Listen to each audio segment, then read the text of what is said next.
Yo, what's going on, everybody? It's your boy, the D here, aka the Captain of the Thunder God Pirates, aka your favorite Lunarian, aka... Damn, I thought I had something for this. But anyway, welcome back to another One Piece chapter review. Yet again, thank y'all. Actually got a few views on the last one, and actually got a view on the recap, so thank you so much. I know today is gonna be late, yet again. Personal stuff, girlfriend got at the hospital, wanted to spend some time with her this weekend. But yeah, without further ado, yet again, if you like what you hear in this video, definitely like, comment, subscribe to be notified whenever I post videos, because I definitely want to do more with One Piece, especially since, yet again, we are in the end game. And yet again, thank you to everybody who subscribed, who watches, who comments. I greatly appreciate it, and always know that you are greatly appreciated. Yet again. But without further ado, let's go ahead and jump right into it. Gonna just do all this in one take, like Drake, or something to that effect. And yet again, another one this week. The full spread color spread by Oda. Homage to Super Smash Brothers. Recently we got the final Super Smash Bros. Ultimate character. We got Zoro as Link, we have Luffy as Ryu, we have Jinbei as Mario. I think Brook is Joker, Frankie's of course Donkey Kong. I think Sanji is supposed to be Snake, or just some random video game character. Or an assist trophy, and I think Robin's supposed to be the same. Like I said, I think Brook is Joker. I'm not entirely sure. And then yet again, we got Nami and Usopp being the players in this case. And I don't know what the fuck Chopper is. I think he's supposed to be just some random Zelda enemy. But anyway, on to the chapter. One Piece, chapter 1028, Brachiosaurus. All right, we immediately cut over to the guest parlor, where we're actually overhearing a conversation between the Aegis Zero and the other asking, do you think I'm lying? I'm not saying that. And then, you know, yet again, the CP0 who are there, the guy in the bowler hat is like, yeah, there's a second dragon here, one that's not Kaido. We all saw it. So then he goes on to say that must be the devil fruit that Vegapunk created. And he even goes on to say it was flying, you know, Luffy was on it, meaning the dragon's gave me to Kaido. So whoever's on the other line says, sounds good to me. We want those pirates to destroy each other. So then old boy in the bowler hat's like, okay, well then I kind of knew that. Why'd you call me? So whoever's on the other end of the Din Din Mushi says, we have orders from above on the off chance, on the slim to fucking none chance that it actually happens, that Kaido loses. Hold up. The nation of Wano, unaffiliated with the world government, will be placed under the government's direct control. The ships are already heading that way. So does it seem possible to you? And we get so pretty much okay, and this has historical significance because, and I don't know the story verbatim, so if I'm missing anything or misinterpreting anything, I'm sorry, but originally Japan was an isolationist nation. They did not want to trade with anybody. They did not want anything to do with the outside world. The West specifically, I don't think they want anything to do with anybody. But can't remember his name. There was a sailor, a captain, a general, somebody in the military pretty much went over there and made them trade with us. So yeah, it seems like a great start to a great friendship. So I think this is Wano's kind of version of that, because yet again, Wano is supposed to mirror real life Japan. Like I said, like everybody knows, Oda's been waiting for this to really go balls to the wall with the Japanese theming in this arc. That's what he's been waiting for. But yeah, continuing on, so dude in the bowler hat's like, okay, well, you know, we really aren't too different from pirates. And he's yet again going over the numbers currently. At the start of the battle, it was 30,000 versus 5,400. Now it's 12,000 versus 8,000. He says it is a fascinating battle, I'll admit, but he's like, I really can't even see Kaido losing. So then we cut over to the other side, and he's like, I don't think so. I'll wait for your. And then dude says, I don't think so. I'll wait for your report. And there's one more order, and it's here we see who it is, and we see Kaku and Stussy in the background, and dude says about a member of the Straw Hat crew. bring back Nico Robin, and we see that it's Rob Lucci. And yet again, we cut to the battle of Robin and Brooke. Damn, I can't remember why I blanked on his name. But yeah, Robin and Brooke fighting some gifters. He says no matter which way the battle goes, that woman's existence is key to the forces of piracy.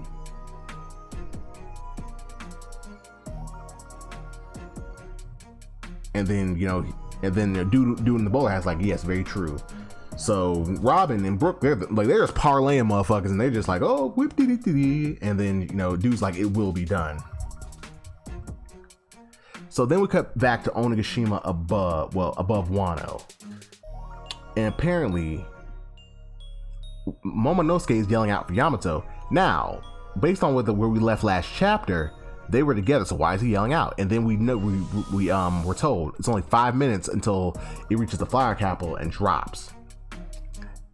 And then Momonosuke just lets them mention, like, bruh, I can't do this. I can't do this. I can't do this.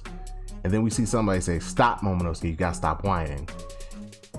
And then, yet again, he's going back and forth with himself. Like, because even I'll do this, even up to this day. He's like, oh man, Bray can't do this. Come on, bro. Come on, D. You got this. You got this. Yeah. Kind of trying to psych myself up. And he's trying to summon the flame clouds.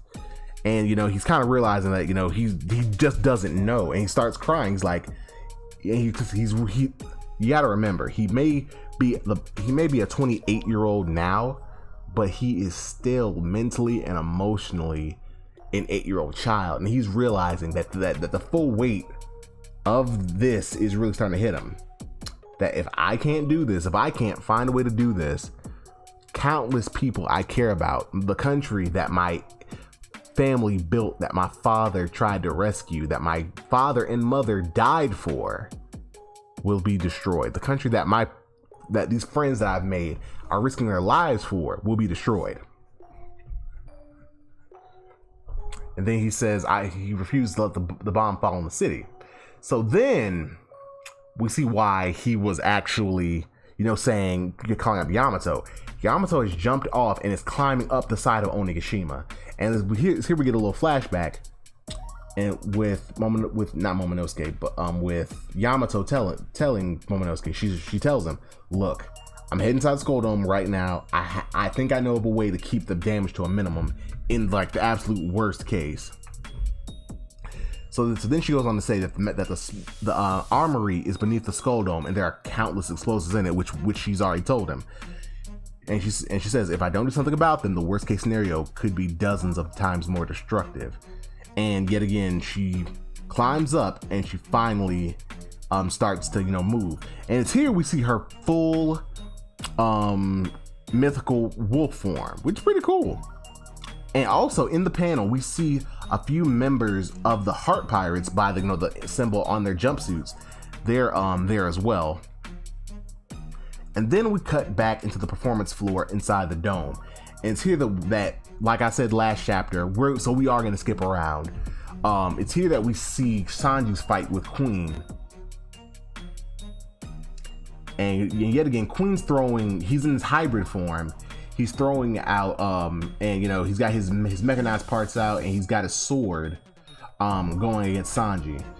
And Sanji's like, he's so heavy. And Queen's like, so come on, show it to me. I want to see that Germa 66 battle suit. And Sanji, who just got knocked into a wall, is like, oh god. Choppering at all of them, because yet again, remember, this is inside their performance hall, so they're all seeing this. But yet again, what would they say? Like, look, because what the beasts say, like, hey, look, stay out of it. Shit's gonna get real. Do not get in their way. And even the samurai were like, yeah, we might not want to. Like, this is finna go all the way the fuck up. So anyway, so Queen's like, look, man, I know you got it. I know you got that sweet Germa 66 battle suit, dog. I saw you use it earlier against King. It made you invisible. That must be Judge's science, ain't it? So Sanji is yet again, he's like, dog, something's wrong. Well, something's off. Yeah, he never says wrong. He never says weak. He keeps saying something's off with me. This doesn't make any sense. So Queen is yet again just berating him, like, come on, put on that suit, Vince. And he calls him Vince Smoke. And then Sanji's like, look, bruh, I don't know how many times I gotta tell you this shit. Don't call me that. You don't know the first thing about my family situation. Then he's like, you know what? Fuck that. They're not my family, and I'm not wearing it. And then we see another named attack from Queen from the metal arm that is in his ponytail. Well, it's not ponytail, but I'm gonna call it a ponytail. In his ponytail, black coffee bean. Sanji dodges and uses the Diable Jambe Bean Kuit grill shot, where yet again he pretty much grills Queen's abdomen, knocking him down, knocking him back into a bunch of beasts. But Queen, being the fighter he is, isn't so easily subdued, because while he's falling back, he transforms to kind of, brace himself. And even Sanji's like, damn, okay, there's got to be a way to break through his toughness. Like, bruh, that is ridiculous. Like yet again, remember, ancient Zoans are far more durable than normal Zoans. So then Queen, he is bound and determined to see this fucking raid suit. And he's like, that organic kick of yours is packs a pretty good punch. In that case, let me stash some of the mechanisms and show you pure Dino terror. So then, which is the stupidest thing I've ever seen, Queen goes on to say that dinosaur ruled the world for hundreds of millions of years, witness the power of the king. So pretty much he goes fully horizontal, smacks the wall behind him with his tail, and his full neck like a snake, which is where another name technique, brachiosnakeus. Pretty much he leaves his abdomen behind, but his body and tail, acting like a snake, then goes and wraps around Sanji. So yet again, Sanji, yet again, his eyes pop out of his head. He's like, what the fuck? And he gets caught. So Queen's body, acting like a snake, is wrapped around Sanji. And he's like, caught slipping. This is what the Brachiosaurus can do. And he goes on to say that not a single person has escaped from the clutches of the Brachiocoilus. So everybody's looking yet again. They're like, oh shit. And he's like, okay, even masters of color of armament hockey cannot prevent broken bones and ruptured organs from the pressure. They all get taken out of commission. So he's like, look, you've done a pretty good job at this point, son of Judge, but if you promise to show me the power of the Germa, I could give you a little breather. And then we look at his torso, and we see that cannons come out, because remember, Queen is a fully functioning cyborg. For a normal Brachiosaurus, that leftover material would be useless as legs on a snake, but I am a scientist. So I equipped brachio launchers on my torso, and then yet again we hear another click. If I call out their name, they'll shoot right at, boom, and they shoot Queen. And he's like, no, I was only explaining. Yet again, a moment of comedy, which is fucking hilarious. Like, we are in a full-fledged fight here, and this nigga is miscalling. And he goes over and he yells at his little apparatus, like, you idiot. You're only supposed to shoot when I call brachio launches like an attack, not bam, and they shoot him again. So these shots cause Queen to let go of Sanji. And then even as he's falling back in pain, because that did hurt him, he's like, okay, my chokehold did the job, you're already dead. And then Chopper's looking on like, oh my God, Sanji, what happened to you? And then he's like, Sanji, you look freaky, just turned to a zombie. Then we see Sanji's body is crinkled up. He's like a partially crushed can. And Sanji even says, I don't know, it hurts, but I can still move fine. And then he starts to bang out the kinks in his body so that he can move normally. And then he's like, okay, what's wrong? And then he remembers. In one of the flashbacks on Whole Cake Island, we saw when we got Sanji's full backstory, he tried to punch Ichiji and it just bounced off. And even then, when he fought Yanji, when he kicked Yanji's ass, and he kicked Yanji, and it molded his face. It was like his face was made of metal, and it crinkled it, and the doctor had to buff it out like you would buff out a dent in a car in order to get him back to normal. So then Sanji's like, oh no, I hope I didn't awake latent powers like theirs. So then while he's doing this, he's still buffing himself out while he's thinking about this. Queen goes, picks up his sword, cocks back while Sanji is, distracted, swings as hard as he can and hits Sanji in the neck. Well, this is what I thought was the neck, in the face. And Sanji doesn't flinch. And then Sanji doesn't even notice. He once the sword breaks and he hears the sound, I guess he kind of feels, he's like, huh? He's like, this sucks. I don't want to be a monster like them. And Queen's just like, what the fuck just happened? Chapter end. But yeah, not a bad chapter. So pretty much what we thought was going to happen is happening. So ever since Sanji said his bodies felt weird, we were all like, what's happening? Okay, the only explanation that I have for what's happening currently is the raid suit. Remember, up until Whole Cake Island, Sanji never wore the raid suit. Of course, he didn't have it. But when Niji was helping him escape, he slipped it in and gave it to him. So there's something about those raid suits that probably either activates or reactivates their powers. So Sanji wasn't as much of a failure. The drug his mother must have suppressed them, made him human. But the raid suit, maybe like on a cellular or molecular level, changed him, undo what she did, and made him whole. So Sanji's next power-up isn't gonna come from some new power or even just the suit. It's gonna come from him. The thing that he hates most about his family is gonna become his greatest strength, which I think is dope. And I hope we get to see more of this. And like as time goes on and go into the final arc, like we see like kind of the extent of this, because I don't think we're done with the Germa. But anyway, that was the chapter. Really good. I'm hoping that we get to see one of these, because I don't know what we're gonna do, because I don't know if we're gonna keep going back and forth, if we're gonna continue with Sanji's, if we're gonna pop back to Luffy's. I don't really know, but this arc's heating up and this is gonna be fucking nuts. But with that being said, I'm gonna go ahead and end this out. What did you think? What do you think of Queen? Because that motherfucker is freaky. But this fight's gonna be dope, and I can't wait to see the raid suit. I like it. Like I said, I like the raid suit.